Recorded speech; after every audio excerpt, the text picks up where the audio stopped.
Angelina, a third-year PhD student at UCR, and welcome to a day in the life of a behavioral neuroscientist. I work with mice and study how our brains function to produce different behaviors. First things first, lab safety. Before we get started, we need to make sure our mice are healthy and check their weight before we bring them over to our behavioral training room. In our training room, this is where we teach our mice how to do a behavioral task and monitor their performance and brain activity.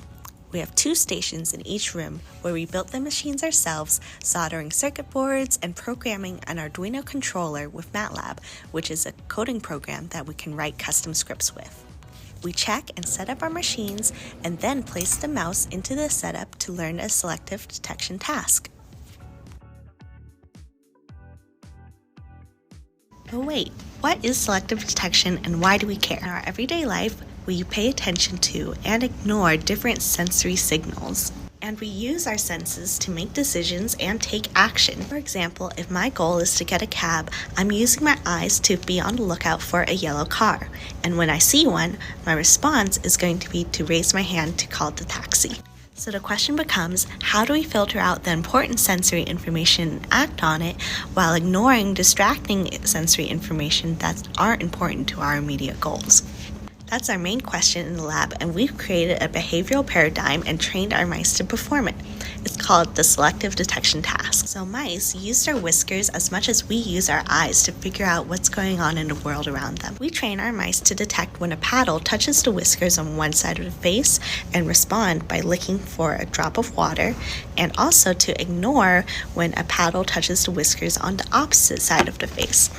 We can use a lot of different scientific tools to figure out what's going on in the brain when all of this is happening, such as electrophysiology to figure out what's the neuronal firing activity, or calcium imaging to take a video of the brain activity going on across the entire surface of the brain. And all of that helps us figure out what's going on when we're making decisions, paying attention, and enacting impulse control. After each session, we reset and clean up for tomorrow. Every day that we train the mice, we collect different measures of behavioral data to track their performance and learning over time or under different experimental conditions. We then take the data that we collected and perform different analyses and statistical tests on the computer and interpret it. After a lot of research, reading, and writing, we can publish our findings in a scientific journal to share our story with the world.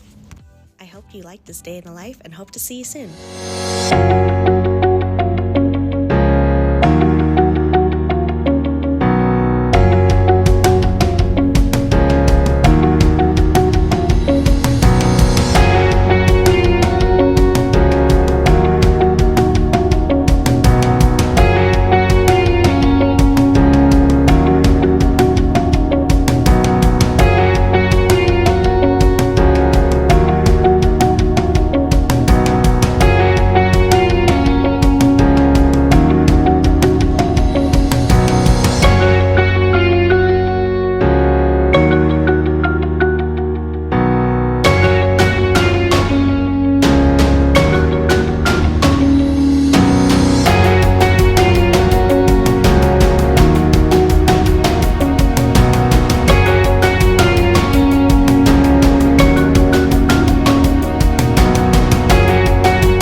to the virtual tour of the Low Lab. In our lab, we mainly study mucosal immunology. This instrument here is a nanostring. We use this in order to measure gene expression changes of mice exposed to various different allergens.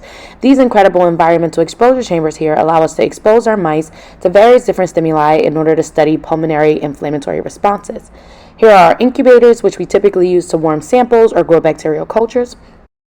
And this is our confocal microscope, which is very cool as it allows you to get detailed fluorescent images of your samples. This scope here is a basic light microscope, which I'll use to show you some H&E stain images of affected mouse lobes. These mice were exposed to a fungus known as Alternaria alternata for a period of 1 week.